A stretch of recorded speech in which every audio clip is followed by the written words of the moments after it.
ಗುರುರ್ಬ್ರಹ್ಮ ಗುರುರ್ವಿಷ್ಣು ಗುರುರ್ದೇವೋ ಮಹೇಶ್ವರ ಗುರುರ್ ಸಾಕ್ಷಾತ್ ಪರಬ್ರಹ್ಮ ತಸ್ಮೈ ಶ್ರೀ ಗುರವೇ ನಮಃ. ಚಿದಂಬರ ನಮಸ್ತೇಸ್ತು ಚಿಂತಿತಾರ್ಥ ಪ್ರದಾಯಿನೇ ಔದುಂಬರ ಸದಾವಾಸ ಚಿದಂಬರ ನಮೋಸ್ತುತೆ. ಎಲ್ಲ ಆತ್ಮಜ್ಯೋತಿಗಳಿಗೆ ಸಾಷ್ಟಾಂಗ ಪ್ರಣಾಮ. ವಿಠಾಬಾಯಿಯವರ ಭಂಗವನ್ನು ನೋಡೋಣ. ಗುರುಭಕ್ತಿ ದುರ್ಲಭ ಜಗಾಮದೆ, ಗುರು ಮಿಳ್ನೆ ದುರ್ಲಭ. ಗುರು ಮತ್ತು ಸದ್ಗುರು. ಗು ಅಂದರೆ ಅಂಧಕಾರ, ರು ಅಂದರೆ ಹೋಗಲಾಡಿಸುವನು. ಅಂಧಕಾರವನ್ನು ಹೋಗಲಾಡಿಸುವನು ಗುರು.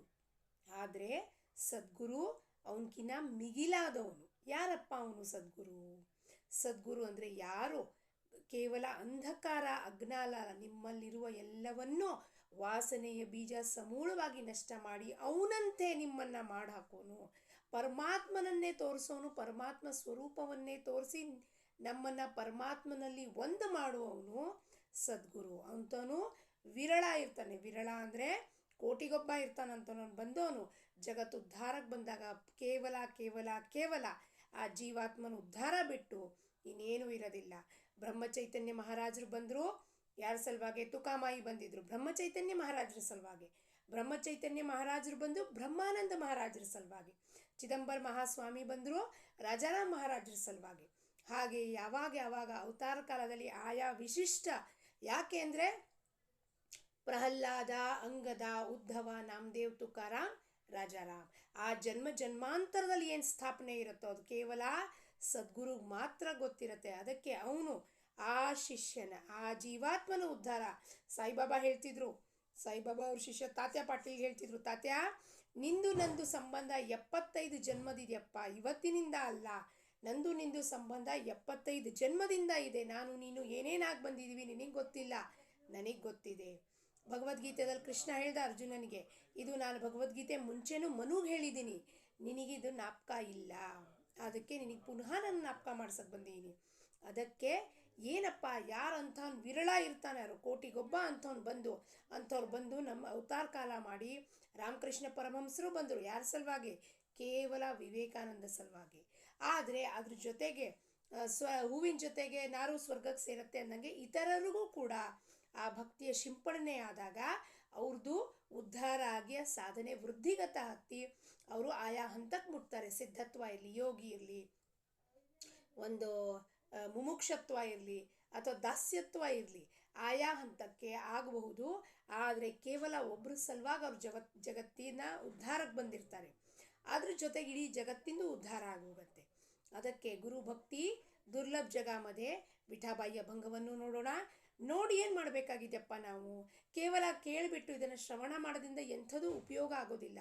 ಶ್ರವಣ ಹೆಂಗೆ ಮಾಡಬೇಕು ಅಂದರೆ ಆ ಶ್ರವಣ ಕೃತಿಯಲ್ಲಿ ಅಳವಡಿಸ್ಕೊಂಡು ತರಬೇಕು. ಹೌದಪ್ಪ, ನನ್ನ ಸದ್ಗುರು ಯಾರಾದರೂ ಇರಲಿ, ರಾಮನ ಪರಂಪರೆಯಲ್ಲಿ, ಕೃಷ್ಣನ ಪರಂಪರೆಯದಲ್ಲಿರಲಿ, ಆ ತಾಯಿ ಪರಂಪರೆಯದಲ್ಲಿರಲಿ, ಸ್ವಾಮಿ ಸಮರ್ಥರ ಪರಂಪರೆಯದಲ್ಲಿರಲಿ, ಮಹಾರಾಜರ ಪರಂಪರೆಯದಲ್ಲಿರಲಿ, ಮಹಾರಾಜಾರಾಮ್ ಮಹಾರಾಜರ ಪರಂಪರೆಯದಲ್ಲಿರಲಿ, ಯಾವ ಪರಂಪರೆಯದಲ್ಲೂ ಇದ್ದರೂ ಕೂಡ ಸದ್ಗುರು ಇಚ್ಛೆಯಂತೆ ವರ್ತಿಸುವುದೇ ಅವರು ಸೇವೆಯಾಗಿರುತ್ತದೆ.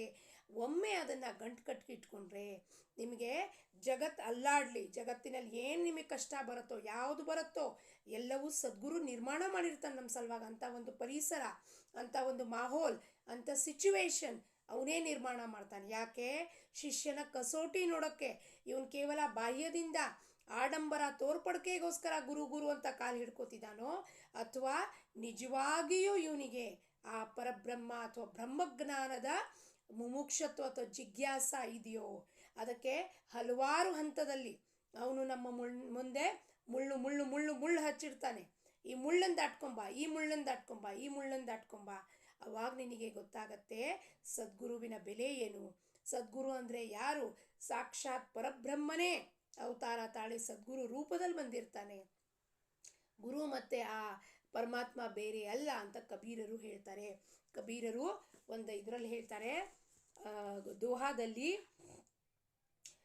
ಗುರು ಗೋವಿಂದ ದೋ ಏಕ್ ಹೈ दूजा सब आकार, आपा मैटे हरि भजे तब पावे दीदार कबीरा, तब पावे दीदार. ಅಂದರೆ ಗುರು ಗೋವಿಂದ, ಗುರು ಮತ್ತು ಗೋವಿಂದ ಪರಮಾತ್ಮ ಇಬ್ಬರು ಒಂದೇ ಇದ್ದಾರೆ.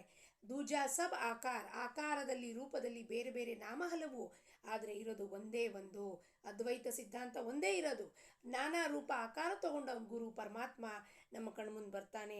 ಆಪಾಮೇಟೆ ಹರಿಭಜೆ, ಮಾಯಾವನ್ನು ತೆಗೆದು ಕಳಚಿ ಅಂದರೆ ಮನಸ್ಸಿಂದ ಅಲ್ಲ, ಮನಸ್ಸನ್ನು ದಾಟ್ ಹೋಗಿ ಹರಿಭಜನೆ ಮಾಡಿದಾಗ ನಿಮಗೆ ಅವನು ಹರಿಯ ದರ್ಶನ ಆಗತ್ತೆ ಅಂತ ಹೇಳ್ತಾರವಾಗ. ಅವಾಗ ನಮ್ಮ ಅಹಂಕಾರವನ್ನು ತ್ಯಜಿಸಿ ದೇಹಾಭಿಮಾನವನ್ನು ಬಿಟ್ಟು ಮಾಡಿದಾಗ ನಮಗೇನಾಗತ್ತಪ್ಪ, ಇದು ಕಬೀರರ ವಾಣಿ.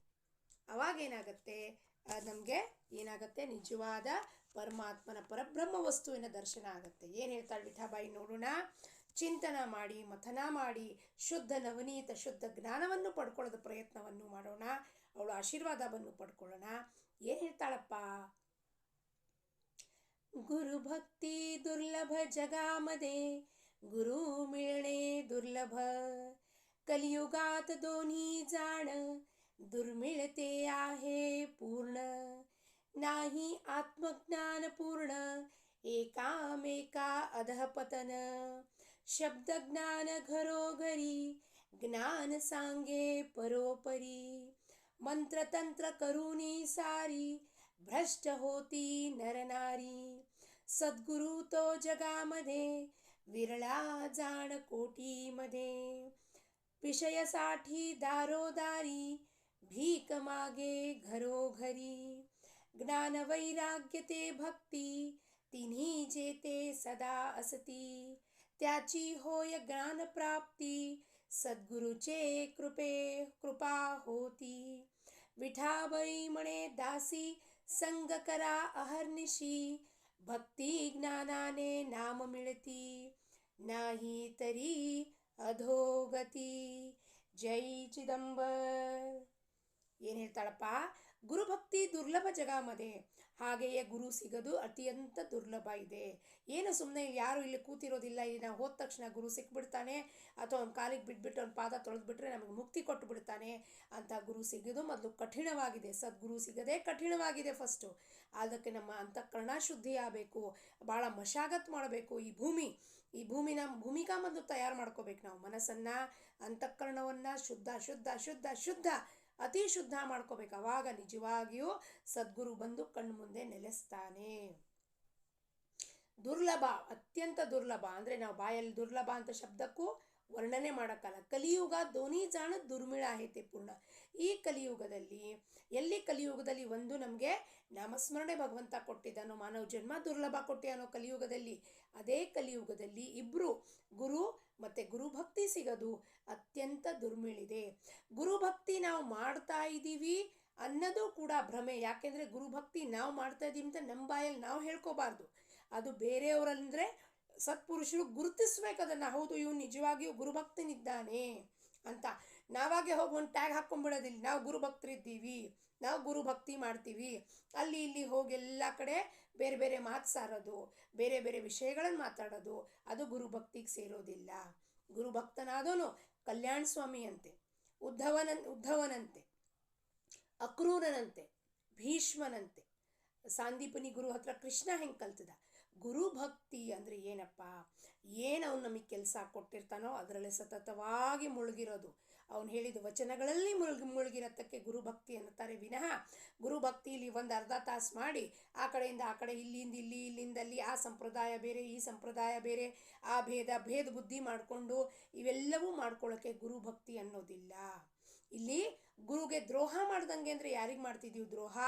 ನಮಗೆ ನಾವು ದ್ರೋಹ ಮಾಡ್ಕೋತಿದ್ದೀವಿ. ಬಾಹ್ಯವಾದ ಗುರುಗಲ್ಲ, ಗುರು ಇಲ್ಲಿದ್ದಾನೆ ಒಳಗೆ, ಅವನಿಗೆ ದ್ರೋಹ ಮಾಡ್ದಂಗೆ ಆಗತ್ತೆ. ಯಾಕೆಂದರೆ ಅವ್ನು ಸರ್ವಸಾಕ್ಷಿ ಇದ್ದೀವಿ ಅಂತೀವಿ ನಾವು. ಸರ್ವಸಾಕ್ಷಿ ಆಹೇತೋ ಅಂತರಿಚ ಸಾಕ್ಷಿ ಜಾಣಸಿ ವಿಚಾರ. ಸೊ ಹಿಂಗೆ ನಾವು ಗಾಸಿಪ್ ಮಾಡಿ ನಿಂದನೆ ಮಾಡಿದಾಗ ಅಂತರಿಚ ಸಾಕ್ಷಿ ಗೊತ್ತಾಗೋದಿಲ್ವ ನಾವೇನು ಕೆಲಸ ಮಾಡ್ತಿದ್ದೀವಿ. ಅವಾಗ ನಾವು ಗುರುಭಕ್ತಿ ಅಂತ ಹೇಳ್ಕೊಂಡು ಹೆಂಗೆ ಮೆರಿಲಿಕ್ಕೆ ಸಾಧ್ಯ ಇದೆ? ಮೆರವಣಿಗೆ ಹೆಂಗೆ ಮಾಡ್ಕೊಳ್ಳಿಕ್ಕೆ ನಮ್ಮನ್ನು ನಾವು ಸಾಧ್ಯ ಇದೆ? ಇಷ್ಟೊಂದು ಎಲ್ಲವೂ ಸತತವಾಗಿ. ಇಲ್ಲಾಂದರೆ ರಾಜಾರಾಮ್ ಮಹಾರಾಜರು ಯಾಕೆ ಅಭಂಗದಲ್ಲಿ ಹೇಳಬೇಕಾಗಿತ್ತು ಕಿ ಅನಂತ ಕೋಟಿ ಅಪರಾಧ ಏಕಾರೋಮಾರ ಅಂದ್ರಪ್ಪಾಶಿ, ಒಂದು ರೋಮ ಛಿದ್ರದಲ್ಲಿ ಅನಂತ ಕೋಟಿ ಅಪರಾಧಗಳಿದೆ. ಯಾಕಪ್ಪ ಇಂಥ ಕೆಲಸಗಳು ಮಾಡ್ತಾ ಇರ್ತೀವಿ ನಾವು? ಈ ಕ್ಷಣಕ್ಕೆ ನಾವು ಮಾತಾಡ್ತೀವಿ, ಮುಂದಿನ ಕ್ಷಣಕ್ಕೆ ಅಭಂಗ ಹೇಳಿದ ಕೂಡಲೇ ಅಲ್ಲಿ ಹೋಗಿ ಯಾರ್ದ್ರ ಜೊತೆ ಗಾಸಿಪ್ ಮಾಡೋದು, ಅಲ್ಲಿ ಮಾತಾಡೋದು, ಇದು ಮಾತಾಡೋದು, ಈ ಭೇದ ಬುದ್ಧಿ ಮಾಡೋದು, ಈ ಸಂಪ್ರದಾಯ ಬೇರೆ ನಮ್ಮದು ಸಂಪ್ರದಾಯ ಶ್ರೇಷ್ಠ ಅಂತ ಭೇದ ಬುದ್ಧಿ ಉಂಟು ಮಾಡಿದಾಗ ಗುರು ಭಕ್ತಿ ಆಗೋದಿಲ್ಲ. ಯಾಕೆಂದರೆ ಗುರು ಒಂದು ಶಕ್ತಿ, ಅದು ಒಂದು ಚೈತನ್ಯ, ಅದು ಒಳಗಿರತ್ತೆ. ಒಳಗೆ ಅದು ಜಾಗೃತ ಆಗಿಲ್ಲ ಅಂತ ಬಾಹ್ಯವಾಗಿ ಅವನು ರೂಪ ತಗೊಂಡು ಬರ್ತಾನೆ. ರೂಪ ತಗೊಂಡು ಬಂದು ನಮ್ಮನ್ನು ಉದ್ಧಾರ ಮಾಡಿ ಭೇದ ಬುದ್ಧಿನ ಬಿಟ್ಟು, ಅಂಧಕಾರ ಅಜ್ಞಾನದಿಂದ ನೀ ಇದನ್ನು ಮಾತಾಡ್ತಿದ್ಯಪ್ಪ, ಇದನ್ನೆಲ್ಲವೂ ಬಿಟ್ಟು ಶರಣು ಹೋಗು ನಿಜವಾಗಿಯೂ ಗುರುಗೆ, ಅವಾಗ ನೀನು ಉದ್ಧಾರ ಆಗತ್ತೆ. ಇಲ್ಲ ಅಂದರೆ ನಾಹಿ ಆತ್ಮಜ್ಞಾನ ಪೂರ್ಣ ಏಕಾಮೇಕ ಅಧಪತನ. ಆತ್ಮಜ್ಞಾನ ಗುರುಗೆ ಅಂಥದ್ದು ಆತ್ಮಜ್ಞಾನ ಇಲ್ಲ ಅಂದಮೇಲೆ ಈಗೆಲ್ಲರೂ ಒಂದು ಡ್ರೆಸ್ ಹಾಕ್ಕೊಂಡ್ಬಿಡ್ತಾರೆ. ಡ್ರೆಸ್ ಹಾಕ್ಕೊಂಡ್ಬಿಟ್ಟು ಕಾವಿ ಬಟ್ಟೆ ಹಾಕ್ಕೊಂಡು ನಾನು ಗುರು ಇದ್ದೀನಿ, ಕೆಲವೊಂದು ಮಂತ್ರ ತಂತ್ರ ಕಲ್ತ್ಕೊಂಡು ಸಿದ್ಧಿ ತೊಗೊಂಡು ವಾಮಾಚಾರ ಅದು ಇದು ಏನೋ ಮಾಡಿಕೊಂಡು ನಾವು ಬರ್ತೀವಿ ನಿಮಗೆ ಆತ್ಮಜ್ಞಾನ ಕೊಡ್ತೀವಿ ಅಂತ. ಅವರಿಗೆ ಆತ್ಮಜ್ಞಾನ ಗೊತ್ತಿರೋದಿಲ್ಲ. ಇನ್ನು ಅವನಂತರ ಶಿಷ್ಯರು ಮಾಡ್ಕೊಂಡವ್ರಿಗೆ ಎಂಥ ಜ್ಞಾನ ಸಿಗತ್ತೆ? ಏಕಮೇಕ ಅಧಪತನ. ಇಬ್ಬರು ಸೇರಿ ಒಬ್ರನ್ನೊಬ್ರನ್ನ ಮುಳುಗಿಸ್ತಾರೆ. ಶಿಷ್ಯನು ಅದೇ ಗುರುವಿಂದ ಕಲ್ತ್ಕೋತಾನೆ. ಯಾಕೆಂದರೆ ಗುರು ಹತ್ರ ಏನಿಲ್ಲ, ಅವನೇನು ಕೊಡ್ಲಿಕ್ಕೆ ಸಾಧ್ಯ ಶಿಷ್ಯನಿಗೆ? ಯಾರ ಹತ್ರ ಏನು ಇದೆಯೋ ಅದು ಅವ್ನು ಕೊಡಬಲ್ಲೆಯ. ಪರಬ್ರಹ್ಮ ವಸ್ತು ಸದ್ಗುರು ಮಾತ್ರ ನಿಮಗೆ ಕೊಡಬಹುದು. ರಮಣ ಮಹರ್ಷಿಗಳು ಕೊಟ್ಟರು. ಯಾರಿಗೆ? ಬಂಡೋಪಂತ ಮಹಾರಾಜರಿಗೆ ಕೊಟ್ಟರು. ಆ ಒಮ್ಮೆ ಬಂಡೋಪಂತ ಮಹಾರಾಜರಿಗೆ ಪರಬ್ರಹ್ಮ ವಸ್ತು ಕೊಟ್ಟ ಮೇಲೆ ಏನು ಮಾಡಿದ್ರು? ಇದನ್ನು ತಗೊಂಡು ಸಮಾಧಿ ಸ್ಥಿತಿದಲ್ಲ, ನೀನು ಹೋಗಿ ಜಗತ್ತನ್ನು ಉದ್ಧಾರ ಮಾಡಬೇಕು ಅಂತ ಬಂಡೋಪಂತ ಮಹಾರಾಜರನ್ನ ಬಾಬುಳ್ಗಾವ್ ಕಳಿಸಿ ಸಮಸ್ತ ಕರ್ನಾಟಕ ಜನತಾಗ, ಸಮಸ್ತ ಕರ್ನಾಟಕ ಭಕ್ತರಿಗೆ ಏನು ಮಾಡಿದ್ರಪ್ಪ ಅವರು? ಎಲ್ಲ ಮರಾಠಿದಲ್ಲಿ ಇದ್ದಿದ್ದ ಅಭಂಗಗಳನ್ನು ಕನ್ನಡದಲ್ಲಿ ಬರೆದು ಅದನ್ನು ಪ್ರಸಾದ ರೂಪದಲ್ಲಿ ಕೊಟ್ಟರು. ಬಂಡೋಪಂತ ಮಹಾರಾಜರದ್ದು ಏನು ಒಂದು ಮಹತ್ ಭಾಗ್ಯ ಮತ್ತು ಮಹಾನ್ ಕಾರ್ಯವನ್ನು ಮಾಡಿದ್ದಾರೆ ಅವರು. ಇವತ್ತಿಗೂ ಕೂಡ ನಾವು ಬಂಡೋಪಂತ ಮಹಾರಾಜರಿಗೆ ಸಾಷ್ಟಾಂಗ ನಮಸ್ಕಾರ ಮಾಡಿ ಅವರ ಆಶೀರ್ವಾದ ಪಡ್ಕೋಬೇಕು. ಇಂಥದ್ದೊಂದು ಕಾರ್ಯ ಮಾಡಿ ನಾವು ಕರ್ನಾಟಕ ಜನಕ್ಕೆ ಮರಾಠಿ ಬರದೇ ಇದ್ದವರಿಗೆ ಎಷ್ಟು ಅವ್ರು ಅನುಕೂಲ ಮಾಡಿದ್ದಾರೆ. ರಮಣ ಮಹರ್ಷಿ ಹತ್ರ ಹೋದಾಗ ಏನಾಯ್ತು? ಅವ್ರಿಗೆ ಸಾಕ್ಷಾತ್ಕಾರ ಆಗಿ ಆತ್ಮಜ್ಞಾನ ಆಗಿ ಆ ಒಂದು ಅವರು ಕೃಪಾ ಕಟಾಕ್ಷ ಆದಮೇಲೆ ಏನಾಯಿತು? ಆ ಕೆಲಸವನ್ನು ಮುಂದುವರಿಬೇಕಾಗಿತ್ತು. ಅವ್ರ ಮುಖಾಂತರ ಜಗತ್ತುದ್ಧಾರ ಆಗಬೇಕಾಯಿತು. ನಾವು ಬಂಡೋಪಂತ ಮಹಾರಾಜರಿಗೆ ಅವ್ರ ಬಾಬುಳ್ಗಾವ್ ಕಲಿಸಿ ಇವೆಲ್ಲ ಕೆಲಸವನ್ನು ಮಾಡಿಸಿದ್ರು. ಇಲ್ಲ ಅಂದರೆ ಆತ್ಮಜ್ಞಾನ ಸಿಗಲ್ಲ ಅಂದರೆ ಅಧಪತನ ಆಗೋಗತ್ತಿಬ್ರದ್ದು. ಶಬ್ದ ಜ್ಞಾನ ಘರೋಗರಿ ಜ್ಞಾನ ಸಾಂಗೆ ಪರೋಪರಿ ಮಂತ್ರತಂತ್ರ ಕರುಣಿ ಸಾರಿ ಭ್ರಷ್ಟ ಹೋತಿ ನರನಾರಿ. ಎಲ್ಲರಿಗೂ ಶಬ್ದಜ್ಞಾನ ಇವತ್ತು ಎಲ್ಲರ ಮನೆಯದು ಇಲ್ಲಿದೆ. ಯಾಕಪ್ಪ? ಯಾಕೆಂದರೆ ನಮಗೆ ಇದನ್ನು ನಾನು ಅಳವಡಿಸ್ಕೋಬೇಕು ಅಂತ ಏನು ಭಾವನೆ ಇಲ್ಲದೇ ಬೇರೆಯವ್ರು ಅಳವಡಿಸ್ಕೋಬೇಕು, ಬೇರೆಯವ್ರಿಗೆ ನಾನು ಬೋಧನೆ ಮಾಡಬೇಕು. ಅದಕ್ಕೆ ಶಬ್ದಜ್ಞಾನದ ಭಂಡಾರ ಇಟ್ಕೊಂಡಿದ್ದೀವಿ. ಭಂಡಾರ ಇಟ್ಕೊಳ್ಳೋದ್ರಿಂದ ಎಂಥದೂ ಉಪಯೋಗ ಇಲ್ಲ. ಗ್ರಂಥಾಂಚ ಢಿಗಾರ ಪಡ್ಲ್ಯಾತ आपल्या घरी.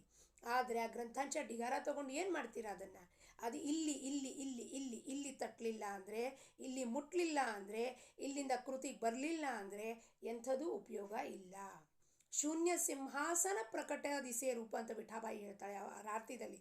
ಇಲ್ಲಿ ಶೂನ್ಯ ಸಿಂಹಾಸನ, ನಿರಾಕಾರ ಸ್ವರೂಪ, ಅವ್ಯಕ್ತ ಸ್ವರೂಪ ಇದೆ ಇಲ್ಲಿ. ಇದು ಶೂನ್ಯ ಸಿಂಹಾಸನ ಪ್ರಕಟ ದಿಸೆ ರೂಪ. ಯಾವಾಗ ಪ್ರಕಟ ಆಗತ್ತೋ ಬೆಳಗ್ಗೆ ಸುಷುಪ್ತಿಯಿಂದ ಎದ್ದಾಗ ಈ ರೂಪ ಪ್ರಕಟ ಆಗತ್ತೆ. ಇಲ್ಲಿ ಮಲ್ಕೊಂಡಾಗ ಸುಷುಪ್ತಿದಲ್ಲಿ ನಾನು ಎಲ್ಲಿರ್ತೀನಿ? ಎಲ್ಲೂ ಇರೋದಿಲ್ಲ.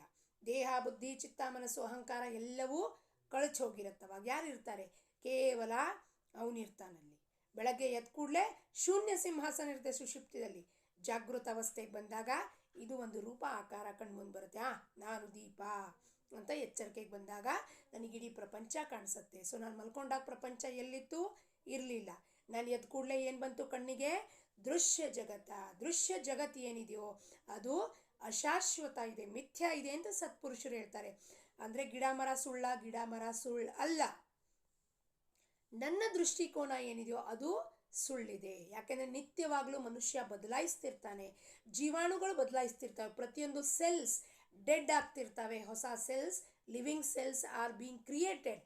ಅಂದರೆ ಪ್ರತಿ ದಿವಸ ನಾನು ಸಾಯ್ತೀನಿ, ಪ್ರತಿ ದಿವಸ ಹುಟ್ಟುತ್ತೀನಿ ಅಂದಮೇಲೆ ನಾನು ನಿಮ್ಮನ್ನು ಪುನಃ ನಾಳೆ ನೋಡಿದಾಗ ನೀವು ಬೇರೆಯವರಾಗಿರ್ತೀರ. ಆದರೆ ನಾನು ನಿಮ್ಮನ್ನು ನಿನ್ನೆ ನೋಡ್ದಂಗೆ, ನಿನ್ನೆ ಭೂತ್ಕಾಲದ್ದು ಪಾಸ್ಟ್ ಮೆಮೊರಿಯಿಂದ ನಿಮ್ಮನ್ನು ನೋಡಿದಾಗ ನನಗೆ ನೀವು ಹೆಂಗೆ ಕಾಣಿಸ್ತೀರಾ?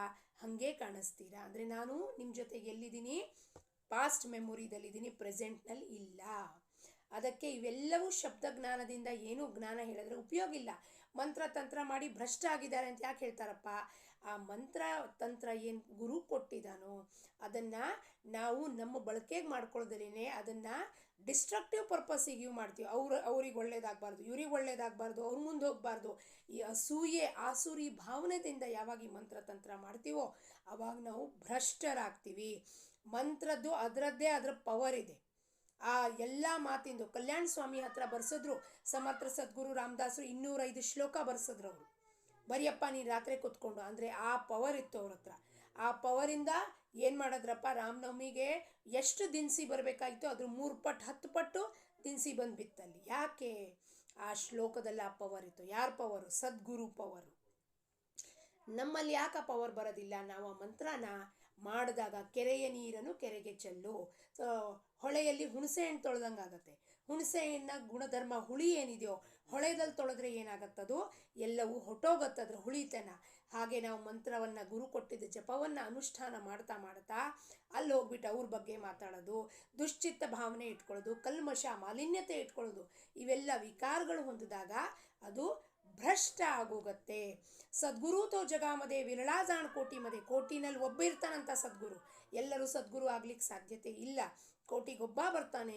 ಅವನು ಜಗತ್ತನ್ನು ಉದ್ಧಾರ ಮಾಡಿ ಜಗತ್ತಿಂದ ಜೀವಾತ್ಮವನ್ನು ತಗೊಂಡು ಒಬ್ಬರ ಸಲುವಾಗಿ ಅವನು ಬರ್ತಾನೆ. ವಿಷಯ ಸಾಠಿ ದಾರೋಧಾರಿ ಭೀಕ್ ಮಾಗೆ ಘರೋಗರಿ.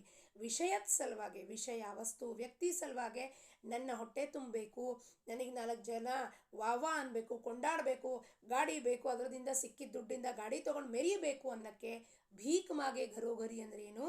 ಶಬ್ದ ಜ್ಞಾನವನ್ನು ಹೇಳಿ ಅವ್ರ ಹತ್ರ ಭಿಕ್ಷೆ ಬೇಡಿ ಅವ್ರು ಏನು ಕೊಡ್ತಾರೋ ಅದು ತೊಗೊಂಬಂದು ಅದನ್ನು ಮನೆ ಮೇಲೆ ಮನೆ ಕಟ್ಕೊಳ್ಳೋದು. ಅದರಿಂದ ಏನೂ ಉಪಯೋಗ ಆಗೋದಿಲ್ಲ. ಯಾಕೆಂದರೆ ಅದು ಕ್ಷಣಭಂಗುರ ಇದೆ, ತಾತ್ಪೂರ್ತ ಇದೆ. ಎಷ್ಟು ದಿವಸ ಇರುತ್ತದು? ಅದು ಕ್ಷಣಭಂಗುರ ಇದೆ. ನಮ್ಮ ಜೊತೆಗೆ ಏನೂ ಹೊತ್ಕೊಂಡು ಹೋಗ್ಲಿಕ್ಕೆ ಆಗೋದಿಲ್ಲ. ಜ್ಞಾನ ವೈರಾಗ್ಯತೆ ಭಕ್ತಿ ತೀನಿ ಜೇಥೆ ಸದಾ ಅಸ್ತಿ ತಯಾ ತ್ಯಾಚಿ ಹೋಯ ಜ್ಞಾನ ಪ್ರಾಪ್ತಿ ಸದ್ಗುರೇಚೆ ಕೃಪಾ ಹೋತಿ. ಎಲ್ಲಿ ಜ್ಞಾನ ಭಕ್ತಿ ವೈರಾಗ್ಯ 3 ಸದಾ ಜೊತೆಗಿರ್ತಾರೆ. ಒಂದೇ ನಾಣ್ಯದ 2 ಕಾರ್ನರ್ ಇದೆ. ಇಲ್ಲಿ ಭಕ್ತಿ, ಇಲ್ಲಿ ಜ್ಞಾನ ವೈರಾಗ್ಯ. ಭಕ್ತಿ ತಾಯಿ ಇದ್ದಾಳೆ, ಅವ ಮಕ್ಕಳು ಜ್ಞಾನ ವೈರಾಗ್ಯ. ಭಕ್ತಿ ಮೂಡ್ತು ಇವೆರಡೂ ಬರ್ತವೆ. ಇವೆರಡು ಇದ್ದರೆ ಭಕ್ತಿ ಬರುತ್ತೆ. ಅಂದರೆ ಇಂಟರ್ ಓವನ್ ಅಂತೀವಿ ನಾವು, ಒಂದರಲ್ಲೊಂದು ಹೆಣ್ಕೊಂಡಿದೆ. ಇದನ್ನು ಬೇರೆ ಪಡಿಸ್ಲಿಕ್ಕೆ ಸಾಧ್ಯ ಇಲ್ಲ. ಎಲ್ಲಿ 3 ಇರ್ತಾವೋ ಅದು ಸದ್ಗುರು ಕೃಪೆಯಿಂದ ಅವನಿಗೆ ಜ್ಞಾನ ಪ್ರಾಪ್ತಿ. ಅಂದರೆ ಅಹಂ ಬ್ರಹ್ಮಾಸ್ಮಿ, ನಾನೇ ಅಹಂ ಬ್ರಹ್ಮಾಸ್ಮಿ, ಶಿವೋಹಂ, ನಾನೇ ಶಿವ ಅನ್ನೋದು ಜ್ಞಾನ ಪ್ರಾಪ್ತಿಯಾಗತ್ತೆ. ಹಂಗನ್ಬಿಟ್ಟು ಅವನೇನು ಅದನ್ನು ಟ್ಯಾಗ್ ಹಾಕ್ಕೊಂಡು ಓಡಾಡೋದಿಲ್ಲ. ಅವನು ಮಾಮೂಲಿಯಾಗೆ, ಅದು ಇರುವಿಕೆಗೆ ಬರುವ ಮಾತು. ಅಹಂ ಬ್ರಹ್ಮಾಸ್ಮಿ ಇರುವಿಕೆಗೆ ಬಂದ ಮೇಲೆ ಅವನು ಮಾಮೂಲಿ, ಅವನ ಜೀವನ ಒಂದು ಲಾವೋಝು, ಯಾವ್ದು ಕೋಟಪ್ಪ ಅವ್ರದ್ದು, ಟಿಬೇಟಿಯನ್ ಝೆನ್ ಕೋಟಲ್ಲಿ ಬಂದಿತ್ತು. Before enlightenment cut and chop the Woods, after enlightenment also cut and chop the Woods. ಏನು ಬದಲಾವಣೆ ಆಗೋಲ್ಲ. ಆತ್ಮಜ್ಞಾನ ಪಡೆಯೋಕ್ಕಿಂತ ಮುಂಚೆನೂ ಮನೆ ಕೆಲಸ ಮಾಡ್ತಿರ್ತೀನಿ ನಾನು, ಆತ್ಮಜ್ಞಾನ ಪಡೆದ ಮೇಲೂ ಮನೆ ಕೆಲಸವೇ ಮಾಡೋದು. ಏನು ಬದಲಾವಣೆ ಆಗಲ್ಲ. ಏನು ಬದಲಾವಣೆ ಆಗುತ್ತೆ? ಇಲ್ಲಿ ಇರುವಿಕೆ ನಮಗೇನಿದೆಯೋ ಜಾಗೃತ, ನಾನು ಯಾರು ಅನ್ನೋದು ಜಾಗೃತ ಆಗಿ ಪ್ರಪಂಚದಲ್ಲಿ ಮಾಮೂಲಿಯಾಗೆ ವರ್ತಿಸ್ತಾನೆ. ಅವನು ಯಾರು? ಅಂಥವನೊಬ್ಬ ಯಾರಿಗೆ ಜ್ಞಾನ ಪ್ರಾಪ್ತಿಯಾಗತ್ತೋ. ವಿಠಾಬಾಯಿ ಮಣೆ ದಾಸಿ ಸಂಘಕರ ಅಹರ್ನಿಶಿ. ಯಾರು ಸಂಘ ಮಾಡ್ಬೇಕು? ಹಂಗಾರೆ ಯಾರು ಸಂಘ ಮಾಡಬೇಕು? ಅವನು ಸಂಘ ಮಾಡಬೇಕು. ಅಹರ್ನಿಶಿ 24 ಗಂಟೆಗಳ ಕಾಲ 24/7 ನಮ್ಮ ಗುರುಗಳು ಹೇಳ್ತಿದ್ರು. 24/7 ಮಾಡಿ ನೀವು ಅಹರ್ನಿಶಿ ಮಾಡಿ ಸಂಘ. ಅವನ ಸಂಘ ಅಹರ್ನಿಶಿ ಮಾಡಿದಾಗ ಇದರದಿಂದ ನಿಸ್ಸಂಗ ಆಗ್ತೀವಿ. ಅಂದರೆ ಈ ದೇಹದಿಂದ, ಈ ಚರ್ಮದಿಂದ, ಮನಸ್ಸಿಂದ, ಬುದ್ಧಿಯಿಂದ, ಚಿತ್ತದಿಂದ, ಅಹಂಕಾರದಿಂದ ನಾವು ನಿಸ್ಸಂಗ ಆಗ್ತೀವಿ. ಅಲ್ಲಿ ಅವನು ಪರ್ಮನೆಂಟ್ಲಿ ಬಂದು ಕೂತ್ಕೋತಾನೆ. ಅವನ ಸಂಘವನ್ನು ಮಾಡಬೇಕು. ಸತ್ ಎಂಬುವ ಸಂಘವನ್ನು ಮಾಡಬೇಕು. ಅದಕ್ಕೆ ಯೋಗ ಅಂತಾರೆ. ಯೋಗ ಅಂದರೆ ಯೂನಿಯನ್, ಆಲ್ವೇಸ್ ವಿತ್ ಹಿಮ್. ಭಕ್ತಿ ಜ್ಞಾನಾನೇ ನಾಮ ಮಿಳತಿ ನಾಹಿ ತರಿ ಅಧೋಗತಿ. ಭಕ್ತಿ ಮತ್ತು ಜ್ಞಾನದಿಂದ ನಾಮ ಸಿಗತ್ತೆ, ನಾಮದಿಂದ ಭಕ್ತಿ ಜ್ಞಾನ ಸಿಗತ್ತೆ. ಇದು ವೈಸ ವರ್ಷ ಇದೆ.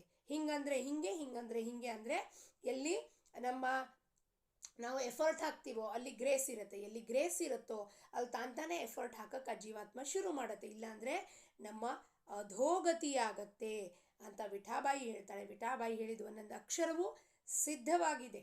ಸಿದ್ಧವಾಗಿರೋದ ಅಭಂಗವನ್ನು ನಾವು ಓದಿದಾಗ ನಮ್ಮ ಅಂತಃಕರಣ ಶುದ್ಧಿ ಆಗೇ ಆಗತ್ತೆ, ಆಗಲೇಬೇಕು. ಯಾಕೆಂದರೆ ಅವಳು ಹೇಳೋದು ಯಾವ ಮಾತು ಅಲ್ಲ, ಸ್ವಯಂ ಸಿದ್ಧಿದೆ. ವಿಠ್ಠಲ ಸ್ವರೂಪನೆಲ್ಲ ದರ್ಶನ ಪಡ್ಕೊಂಡಿದ್ದ. ಆ ಸಿಂಹಿಣಿ ಥರ ಯಾವಾಗ ನಾಮದ ಗರ್ಜನೆ ಮಾಡ್ತಾಳೋ ಆಕಿ, ಅದು ಸ್ವಯಂ ಸಿದ್ಧ ಪವರ್ಫುಲ್ ಇದೆ. ನಾವು ಅಭಂಗ ಹೇಳ್ಕೊಂಡ್ರೆ, ಬರ್ಕೊಂಡ್ರೆ, ಹಾಡ್ಕೊಂಡ್ರೆ ಸಾಕು, ಈ ಚಿತ್ತ ಶುದ್ಧ ಆಗಲಿಕ್ಕೆ ಶುರುವಾಗುತ್ತೆ. ಚಿತ್ತ ಶುದ್ಧಿ ಆಗ್ತಾ ಆಗ್ತಾ, ಅಂತಃಕರಣ ಶುದ್ಧಿ ಆಗ್ತಾ ಆಗ್ತಾ, ಆ ಗೋಪಾಲ, ವಿಠ್ಠಲ, ಚಿದಂಬರ, ರಾಮ ಯಾವ ಹೆಸರಲ್ಲಿ ಕೂಗ್ತಿರೋ ಅವ್ನು ಬಂದು ಇಲ್ಲಿ ಕೂತ್ಕೊಳ್ಳೇಬೇಕು ಅಂತ ತುಕಾರಾಮ್ ಮಹಾರಾಜರು ಒಂದು ಅಭಂಗದಲ್ಲಿ ಹೇಳ್ತಾರೆ. ಕೂತ್ಕೊಳ್ಳೇಬೇಕು ಅವನು ಇಲ್ಲಿ ಬಂದು. He has to come and sit here. ಯಾವಾಗ? ಚಿತ್ತಶುದ್ಧಿ ಆದಾಗ.